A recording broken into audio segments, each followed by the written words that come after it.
Yang pakai peci putih, duduk dong. Hari ini kita harus kecewa. Kecewa. Saya ingin menyatakan, Duduk. sepertinya Allah Duduk, Pak.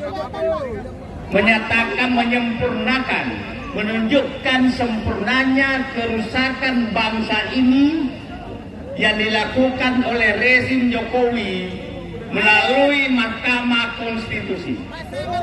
Allah sedang membuka, bangsamu memang sudah dihancurkan oleh rezim Jokowi dengan memperalat semua lembaga kekuasaan termasuk Mahkamah Konstitusi. Saya berharap kejadian hari ini menjadi titik awal bangkitnya kembali nasionalisme, kebangsaan, persatuan untuk mempertahankan dan mengembalikan bangsa Indonesia ke jalur yang benar yang sudah dirusak hancur lebur oleh rezim. Kayak Jokowi aja ente. Jadi Bapak dan Ibu jangan kecewa. Udah ngalangin. Kami berterima kasih sudah kau tunjukkan kepada kami bahwa rezim Jokowi memang sudah menghancur leburkan bangsa ini dan kami akan bangkit melawan mereka. Itu yang pertama.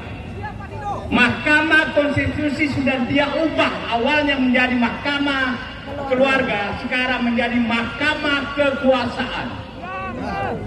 Saya dari awal menyatakan hakim-hakim Mahkamah Konstitusi adalah hakim manusia-manusia yang tingkat taruhannya, tingkat kerayuannya di atas dewa. Selalu pada saat menerima permohonan, selalu memuji-muji permohon. Tapi di akhir pasti akan dia menyembah kepada kekuasaan. Itulah hakim konstitusi. Dan faktanya selalu demikian.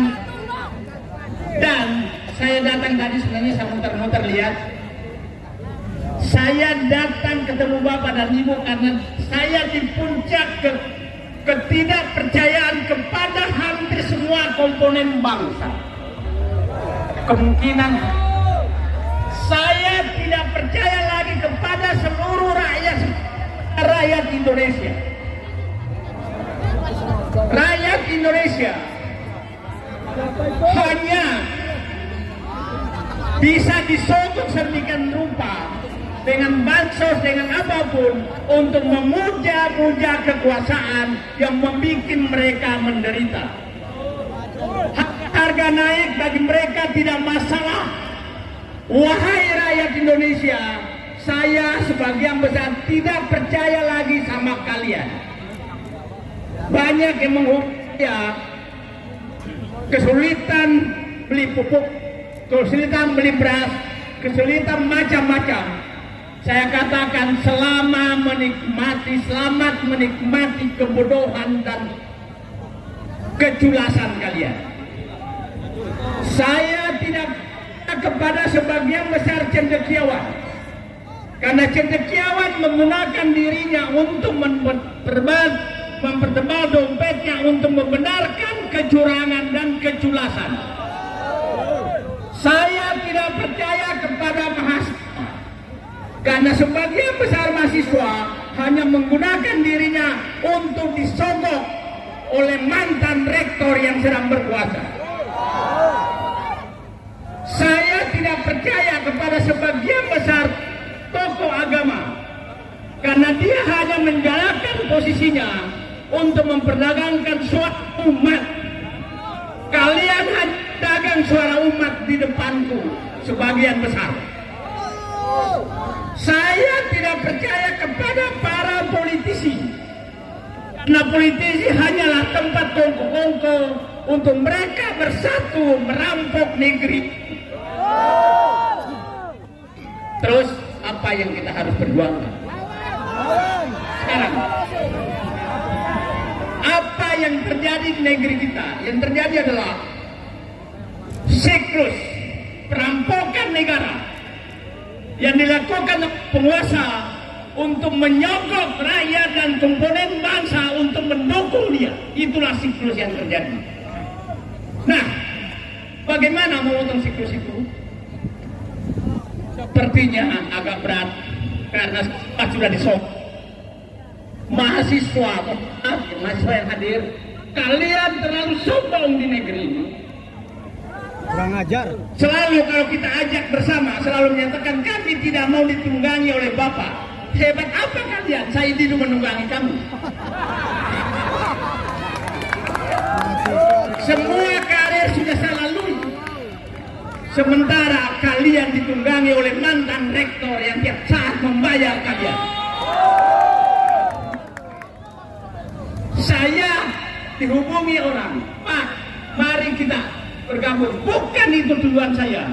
Tujuan kita sekarang bukan lagi sekedar perubahan, adalah memotong siklus perampokan negara.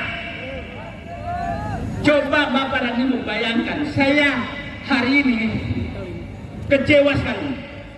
Menteri Koordinator Investasi Maritim, ada 3 hal yang sangat menyakitkan. Coba bayangkan, saya bertolak pinggang karena ngomong seakan-akan berhadapan dengan orang itu. Coba bayangkan, membangun kereta api cepat dengan sangat mahal, membangun LRT yang tidak mungkin layak.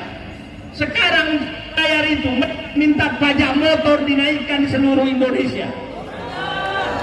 Apa urusannya orang di kampung saya yang pakai motor bayar kereta api cepat, nggak pernah pakai. Orang seperti ini kok bisa memimpin negara? Yang kedua, psikopat dia Jokowi. mengusulkan agar semua orang yang naik pesawat membayar iuran pengembang pariwisata. Ini pemikiran gila. Ya gila. Apa urusannya orang naik pesawat membantu pariwisata? Yang ketiga, setelah gagal food estate yang habiskan triliun rupiah, sekarang ingin menyerahkan 1 juta hektar lahan di Kalimantan Tengah untuk Cina terbuka. Gila. Terus orang seperti ini yang kita harus hormati. Ya, tapi kita semua menyatakan seperti ini. Tapi 72% rakyat disurvei menyatakan puas dengan Jokowi.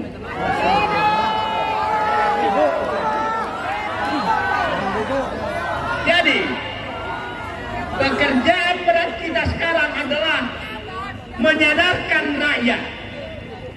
Itu pekerjaan berat.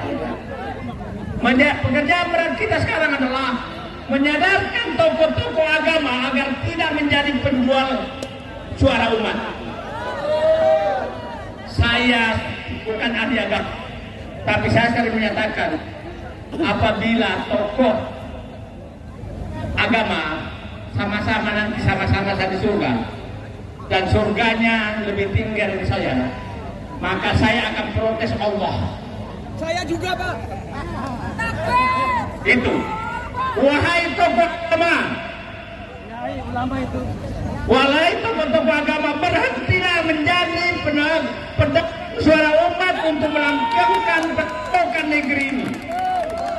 Wahai para cendekiawan, sebelum Anda dibikin gila oleh Allah Subhanahu wa taala, berhentilah menjual keilmuanmu untuk membenarkan para perampok-perampok di negeri ini. Saya paham betul perampokan di negeri ini. Itu Kementerian Men saya 10 tahun di sana, Kementerian SDM saya 5 tahun di sana, BPPT Provinsi 15 tahun di sana. Jadi saya paham perampokan ini apa yang terjadi. Saya paham bagaimana sedang pok mereka. Coba bayangkan, Menteri Erick Thohir, mudah-mudahan suara yang nyampe di kantor sana, sudah menyatakan 13 gedung di sekitar Monas ini ditawarkan ke Hong Kong. Wahai Erick Thohir, Bapakku kemerdekaan. Aku dulu membeli kantor Kementerian BUMN waktu aku SPM karena saya tidak mau ada swasta di sekitar Monas. Ini Indosat satu-satunya kantor swasta yang ada karena dulu masih BUMN. Semua aturan dulu Monas ini harus gedung pemerintah. Itulah kenapa gedung Kementerian Kelautan dulu dibeli oleh Tommy Pungkus, itu diusir. Erick Thohir mau menjual semua. Erick anjing. Kalau nggak ada nasionalismemu, janganlah tunjukkan kebodohanmu. Itu saja. Dan saya tidak terbayang rencana membakar ibu kota negara. Kemungkinan sebentar lagi istana negara akan ditimuki oleh konglomerat karena dibeli.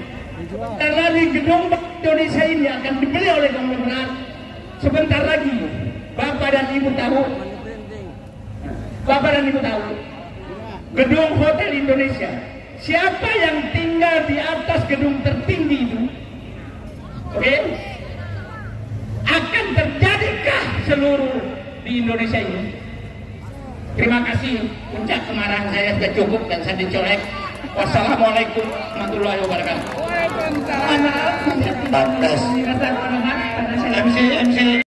Berdasarkan amandemen Undang-Undang Dasar tahun 2002 secara legal formal Indonesia bubar. Tahun 2025 Indonesia bubar secara de facto menuju kejayaan Indochina Raya.